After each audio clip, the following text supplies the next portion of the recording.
Welcome everyone. Thank you very much for joining us. This is our webinar called Built to Last. My name is Christian Tyler. I am the Texas Senior Account Executive for New Dawn Technologies. This is going to be a 30-minute recorded webinar designed to help Texas agencies transition off of their legacy software systems and onto more modern systems, all while in the middle of a budget crisis. I'm going to turn it over now to our Texas marketing representative, Mr. Drew Brown. Drew, take it away. Thanks, Christian. I'm excited to be here with you today to present our exclusive Texas webinar, Built to Last. Our plan today is to discuss a kind of a novel analogy. We'll go over a few practical things that you might want to look for when buying a new truck, and how those same features relate to you obtaining the best case management solution for your court. Christian took care of the housekeeping items for us, so we'll just go ahead and jump right in. Right now, there are a few glaring factors that will affect courts and governments as a whole in Texas. Now, this statement probably won't surprise any of you, but the Texas government is facing a deficit anywhere between $15 and $27 billion for the 2012-2013 budget cycle. That number moves around just a little bit depending on which report you're looking at. And just as a side note, I was really surprised by that number because, according to one report, the state of Texas has also added 237,000 jobs since 2009, which according to that report is about 50% of all jobs created in the country during the recession. Governments tend to lag a little bit behind the consumer economy, and so despite the projected deficit, the future is really bright for the state of Texas. In the short run, though, Texas governments will face some difficult economic circumstances in the foreseeable future. In fact, this political cartoon might strike a little bit too close to home for some of you. This guy's hat says Texas government, but really it could be substituted for any state or federal government agency in the nation. We see a lot of belt tightening all around the country right now, and topics like how to create a more efficient court with lower expenses and higher revenue will be recurring themes throughout the discussions for a long time. We're already seeing a lot of these topics come up in the conferences that we're attending. Christian will actually be giving a presentation at the Texas Association for Court Administration conference in October on how to use the available technology to help you achieve a higher efficiency courtroom. We're constantly looking for ways to improve and provide the best solutions for Texas courts. In light of recent events and the current economic climate, when many of the Texas courts out there are questioning the status quo, we want this webinar to be a good resource to help you find the best case management solution that fits all of your needs. So, with that introduction in mind, I want to talk about used trucks.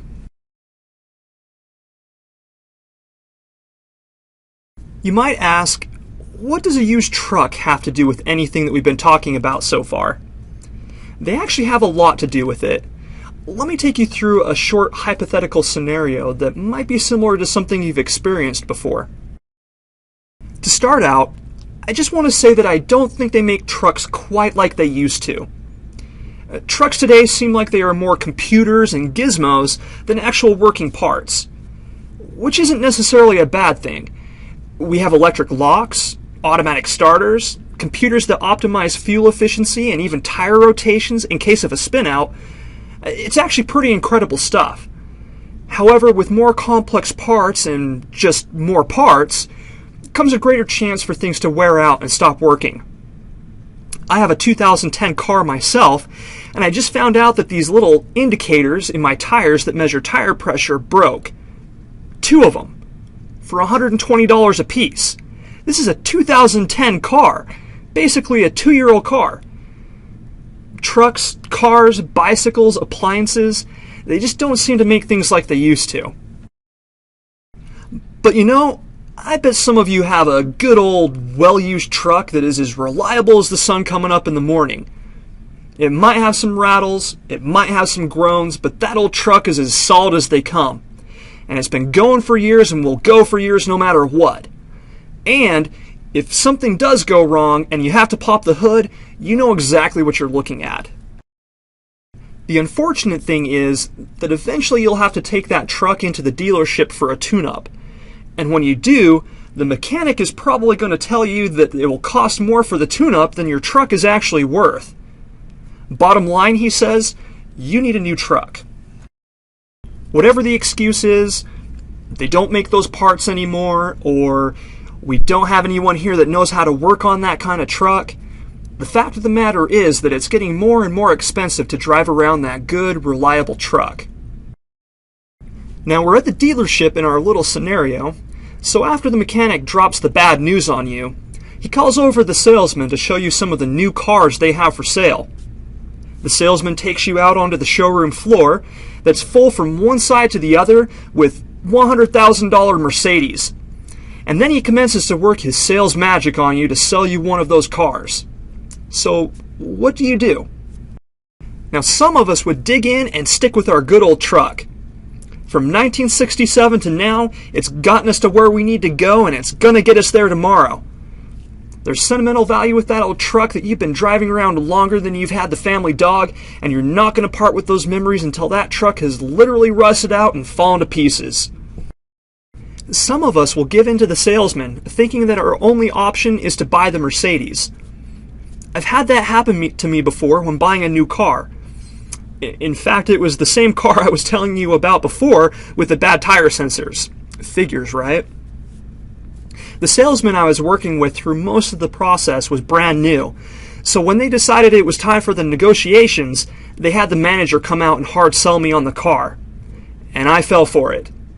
I can just see that manager going back to the rookie salesman, cracking his knuckles and saying, "Now that's how it's done, sonny." The car is fine, but after the fact, I realized that I didn't get everything out of the deal that I needed.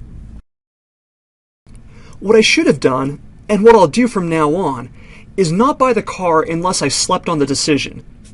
And that brings us to our final point. Some of us will think seriously about what the salesman is saying, but will also explore other options. Well, there's really nothing wrong with a Mercedes.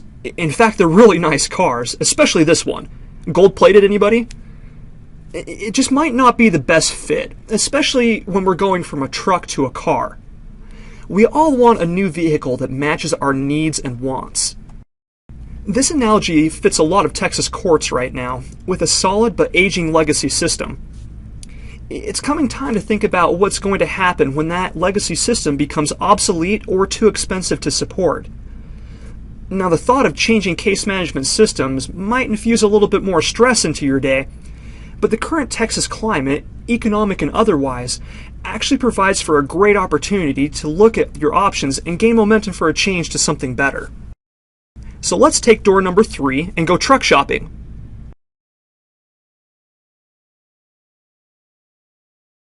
Now we're going to put our new truck goggles on, which means that we're out there looking at new trucks, looking at what other people are driving, asking them how they like their truck, visiting other dealerships to see what's for sale. But we have to ask the question, what type of things should you look for in a new vehicle? I can think of 5 things. A new truck should be reliable or built to last, fit your needs, have the right price, look good, and be environmentally friendly. Let's talk briefly about each of these features. When buying a new truck, the reputation is huge. For each brand that we look at, we have an almost unconscious bias one way or the other. When it comes to cars, there's just something about Japanese built that screams quality to me. Whereas with trucks, I'd have serious reservations about buying anything foreign made. I don't know where that comes from, but it just is. Looking at it objectively, though, we'd want the truck company to have a good background and a good industry reputation. The truck itself should also have a good reputation and be well built under the hood. If after a year you're replacing $120 tire pressure indicators, you start to wonder if you made the right quality decision.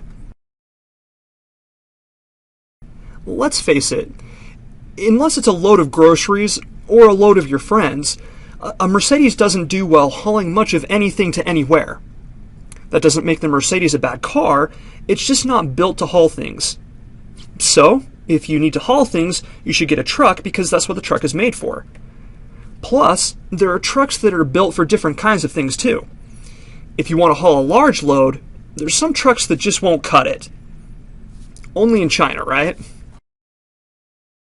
The price is normally the most decisive make or break factor in a purchase, especially in the difficult economic circumstances that we're facing.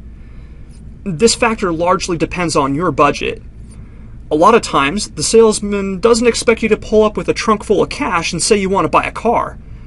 Most dealerships are set up with the flexibility to finance the vehicle purchase, spreading the cost out over a period of time rather than requiring a large upfront cost. Also, intangibles like service plans and warranties can also be considered in the price of a new vehicle. No one can deny the good feeling of rolling down the road in a great-looking truck. Feeling good about your truck is just as much about how you feel as it is about what other people think. It should look good on the outside and also feel good on the inside, creating a good driver experience. On the inside, your truck should handle well, brake well, have good temperature control, be spacious with comfortable seats, especially for those long rides. On the outside, it should look slick and complete. How about this one for looking slick?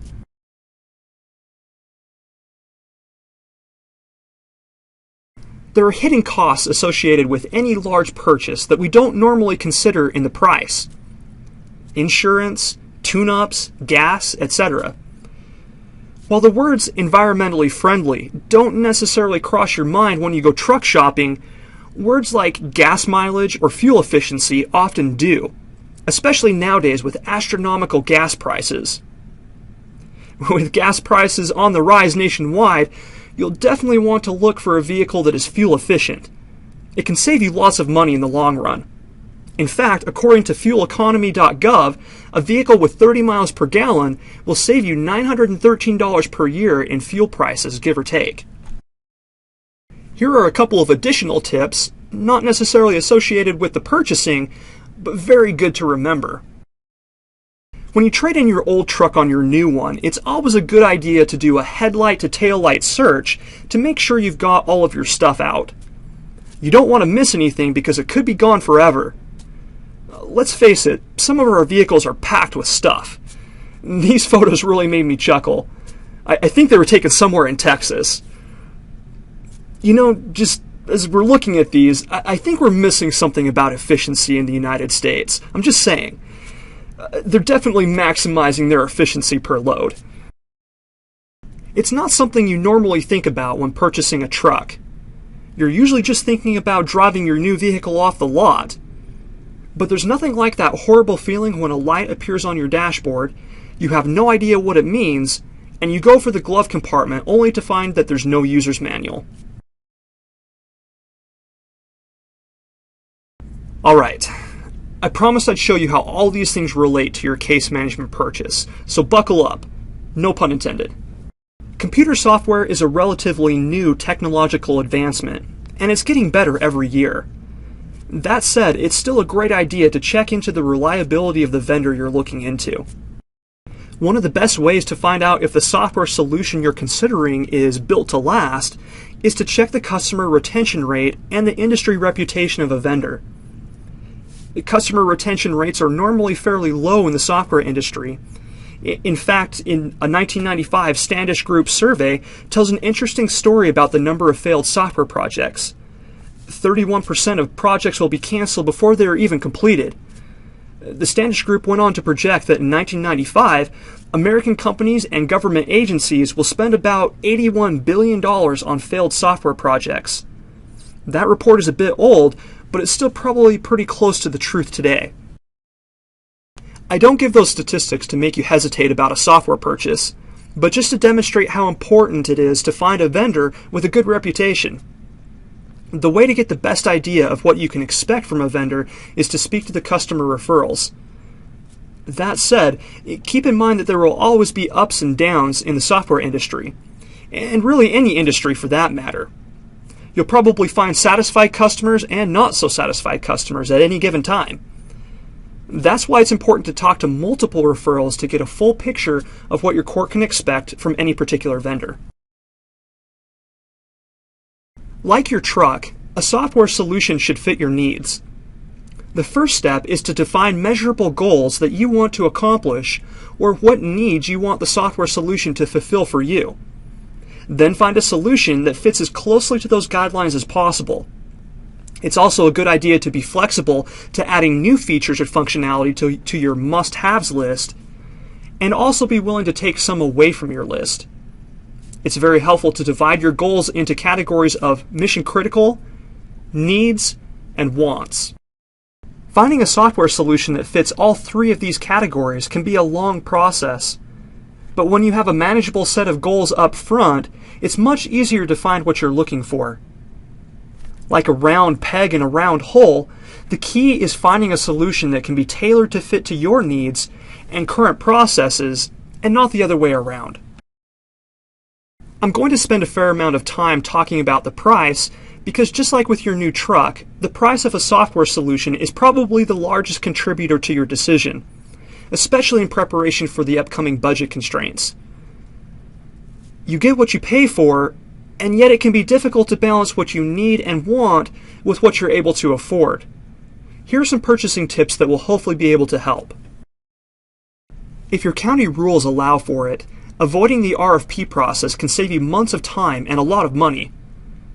There are many purchasing options that enable you to sidestep the length and complexity of RFPs. One of these, exclusively for Texas, is the Texas Department of Information Resources listing. The DIR pre-negotiated discounted prices with vendors from a variety of technology industries in order to provide Texas courts and agencies with competitive and expedited purchasing options. If you are required to go to RFP, look for ways to shorten that process. Identifying your needs and wants in advance, speaking with other counties that recently went through the RFP process, using pre-constructed RFP boilerplates, and setting realistic but also specific and solid deadlines are all ways that you can decrease the length of the RFP process. You don't have to look very hard to find some sort of promotion going on in the auto industry. In fact, there's so many deals going on, you might wonder if any vehicle is ever actually listed for its full price. The software industry is a little different, but if you look hard enough, you can find some promotions, deals, and even warranties. Since these are more along the lines of pricing discussions, I'll forbear from making any conjectures about examples that you could find. I'll just say that most salesmen have the flexibility to negotiate a deal that is still profitable for their company while making the price fit within your budget. While the price of a software solution can be the deal breaker initially, the actual user experience of a solution can be the major make or break during and after the installation. Just like for a vehicle though, the cumulative user experience isn't just about how pretty a truck looks on the outside, but it's also about the experience on the inside. Here are a few questions that you can ask yourself about a software solution. Is the software solution user-friendly? Meaning, does it look good? Is it easy to use? Is it easy to learn how to use? It's one thing to be easy to use for someone who has been with your court for years, is familiar with your processes, and may have even helped with the implementation of the new program. It's a totally different thing for someone new coming in fresh off the street. Would this solution be easy for them to pick up? Does the solution make my job easier, more efficient, or better? Some amount of complexity might be tolerated as long as the end result is far superior to your legacy system. What kind of training is available with this software solution? This can be the availability and usefulness of the user's manual, any on-site training, users conferences, etc. If I have a problem, how easy will it be to get help? This again can be the user's manual, or new release notifications, availability and speed of support, and more. Are there things that I can do now that I wouldn't be able to do with the new solution? If so, is the vendor willing to work with me to help solve these issues? To what extent will this software solution disrupt the processes we already have instituted? This isn't necessarily a bad thing unless the software solution is disrupting processes that work in favor of a new process that is less efficient or doesn't work at all. A lot of solutions out there on the market want you to bend your processes into the workflow designated by the software. A vendor-designated process may work for a lot of courts, However, each is different. You should decide to what extent you're okay changing the way you do things to fit a software solution, or if you prefer to have a software that fits to you. As we discussed before with the truck purchase, there are a lot of hidden costs, and those hidden costs can often be recurring. It's the same with any large-scale purchase really, especially software. Therefore, it's important to look at things like the efficiency and the environmental impact of a solution as a method of curbing these hidden costs. A great example of this is paper. Depending on the amount of paper your court uses, it may represent a significant cost associated with your legacy system. Recognizing that except in very few circumstances getting rid of paper entirely is somewhat unrealistic, technology has advanced to the point that many software solutions are moving to a paper-on-demand approach. Electronic files are used and then printed only when necessary. This approach reduces paper costs and storage fees. Advances like paper on demand are designed to make your office more efficient now and less expensive in the long run, and they should be part of your discussions. Just like with that reliable old truck, there are a lot of things that make your truck yours. With your legacy software solution, you've put a lot of time and effort into it, mainly in the form of data entry, and you'll want to save as much of that information as possible. Data conversion is an indispensable part of your agreements. Make sure to find out what exactly you get as part of your data conversion agreement, and if that will be sufficient to save the data you worked hard to build up.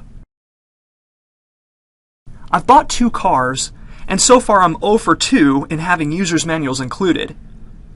Nowadays, most of that information is online anyway, but that doesn't help me if I'm on the road and have no way to reference the internet. Having the ready reference of the user's manual is your best friend in those circumstances. For our example, the truck's user's manual represents training, on-site go-live assistance, support, and other professional services that help your court implement and use the software to peak capacity. In conclusion, if you don't get anything else out of today's webinar, make sure to remember these 3 takeaways when you're trying to find a case management solution that is built to last. Number 1, research. When you're considering a big decision like a software purchase, don't take the dealership salesman's word for it. Make sure that you research your options before you make the final decision. And while you're researching, remember to watch out for a solution that is reliable, fits your needs, has the right price, looks good, and is environmentally friendly. Number 2, obtain a product that fits your budget. Remember, the overall price of your solution will be more than just the list price. There are a lot of hidden costs that you should factor into your purchase. The features and functionality of the software solution, like paper on demand that we mentioned before, can help you mitigate the hidden costs by allowing your court to be more effective and cost efficient in the long run. Also, if your county procurement rules allow, try to avoid the lengthy and cumbersome RFP process. Options like the Texas DIR can save you many months and thousands of dollars on your project. Number 3, positive transition. You've spent a lot of time developing a data story in your legacy system. Make sure that your new solution has a method of getting that information out of your old system and into your new system so that this work is not lost. A lot of software providers offer data conversion services, but actually vary widely on what they provide as part of those services. It's a great idea to completely understand what you'll get out of the data conversion from each vendor. Some of you may have been able to relate to the hypothetical situation that we discussed a few minutes ago, and some of you may not. Our hope is, though, that those of you that are actively searching for a new software solution, or will soon start your search, we're able to pick up something that will simplify and focus that process for you. And if you're thinking about a new truck, we have some stuff in there for you too. If you got nothing else out of it, I hope you got a few chuckles off the few crazy pictures that we found for you. That's all for my presentation. Now, Christian wanted to wrap things up by discussing one big misconception that you might run into when searching for new technology. Thanks, Drew. That was great. Entertaining and informative. I liked it. Those are some great pictures you found, too. Yeah, the misconception that Drew mentioned really has to do with the cost of getting a new system. Typically, people will think that they've got to have a huge upfront cost, find a way to get money, get it in the budget, all those kind of things. And honestly, that's really just not the case in most of the time that we find. There are a lot of options that are out there. There are transaction-based pricing models. We can break the costs up over years to come. We can find a way to fit it within your constraints. That's really what we are here to do. Another part of that is that it's just not in the budget. Case management software just isn't in our budget. Well, it probably is. You're probably paying some type of a support payment to your existing customer. Let's take a look at the numbers. There might not be any reason why we couldn't just move that payment over and get you implemented on a newer and better system. It just depends. Everyone's situation is just a little bit different. In closing, I'll say this. It never hurts to have a conversation regardless of what stage you're at. My contact information is up on the screen. Give me a call. We'll talk about your options. Thanks, you guys.